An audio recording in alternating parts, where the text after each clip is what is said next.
Je m'appelle Raphaël Dricot, j'ai 41 ans, bientôt 42. Je suis actuellement donc formateur dans mon autre vie et puis mon activité secondaire, mais qui devient petit à petit la principale, c'est donc d'être guide pour la société Moto Road Trip que j'ai montée maintenant il y a plus d'1 an. C'est là où vous posez vos affaires et tu descends juste 5 mètres et tu as toute une clairière où on va monter d'ailleurs. Donc tu peux décoller sans problème. D'accord ? Où je réalise donc des road trips moto. Soit sur route, soit sur chemin, donc en enduro. Et je travaille aussi à essayer de mixer les deux et faire donc des road trips qui soient mi-off-road et mi-on-road.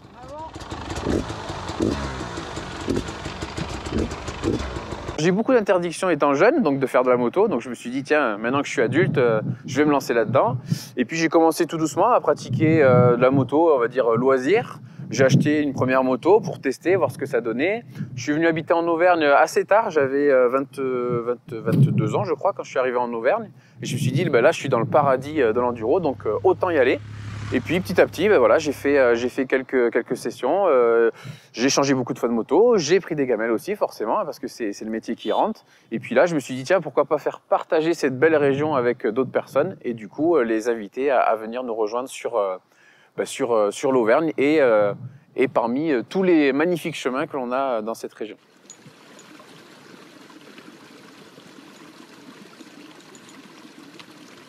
Nos niveaux sont intermédiaires, c'est-à-dire que j'ouvre la formation à plusieurs personnes, donc le guidage et les road trips à plusieurs personnes, qu'elles soient aussi bien confirmées que débutants. Alors on fait des sessions qui sont spéciales débutants, où là on ne va accueillir que des personnes débutantes, pour justement faciliter les tracés, leur donner un peu plus de conseils, prendre un peu plus de temps pour justement que ça soit agréable aussi pour les débutants, et puis il faut bien débuter à un moment ou à un autre. Attends, on va mettre ta roue dans la trace.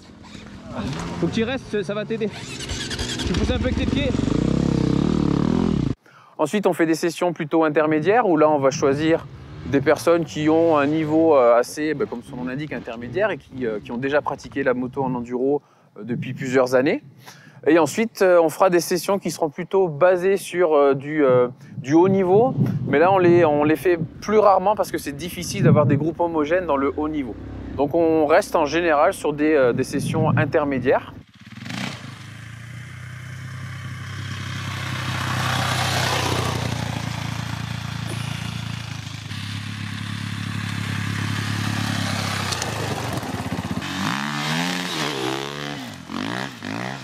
Nous, on a mis en place un service de location, donc on n'a pas forcément besoin d'avoir sa moto. C'est mieux forcément, puisqu'on a nos réflexes, nos habitudes sur nos motos propres. On loue un 250 cm3 de temps, donc c'est une moto qui est assez puissante quand même, qui est récente, c'est un modèle 2020, très récent, très maniable, et qui permet de s'amuser même quand on n'est pas un pro de l'enduro. L'équipement personnel, nous on préconise des équipements complets, c'est-à-dire qu'on souhaite que les gens aient des genouillères, des bottes évidemment, un casque, ça c'est évident, un pare-pierre et des lunettes de protection car les yeux peuvent être touchés par des cailloux qui seraient envoyés par la personne qui serait devant par exemple. On n'accepte pas des gens qui ne seraient pas équipés parce que c'est beaucoup trop dangereux de pratiquer l'enduro quand on est mal équipé.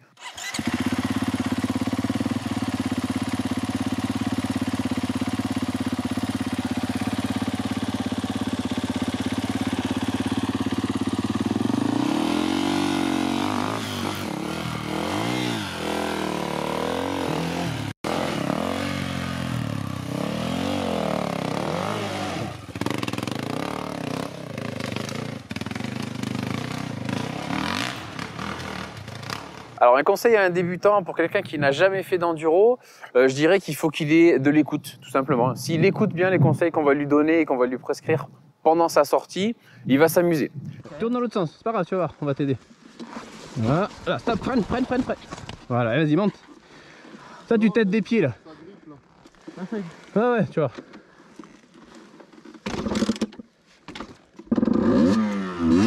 Allez. Et tac les pieds.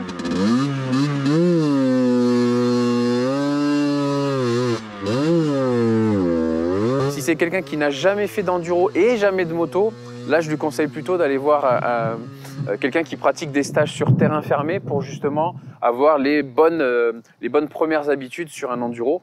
Un très grand débutant aura des difficultés ici puisque quand même nos tracés sont quand même quelque peu techniques.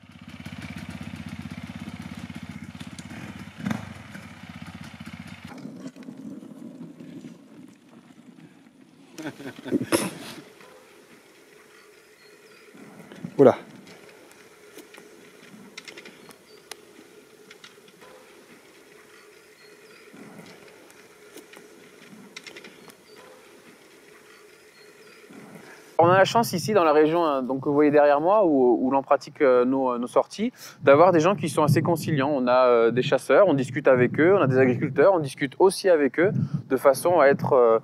à partager en fait la nature, puisque la nature est à tout le monde, donc on la partage, on ne roule pas dans des endroits où on n'a pas le droit de rouler, on roule sur des chemins qui sont soit cadastrés, soit autorisés à la pratique de l'enduro.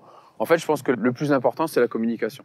Et justement, par rapport à l'environnement, pour faire juste un petit point, on va mettre en place avec l'ONF en fait un partenariat où j'ai décidé, en fonction du nombre de personnes qui rouleront avec nous donc chez Moto Road Trip, de replanter des arbres. En fait, pour chaque personne qui sera venue rouler avec nous, on pense planter 1 ou 3 arbres pour compenser un petit peu ce bilan carbone de nos moteurs.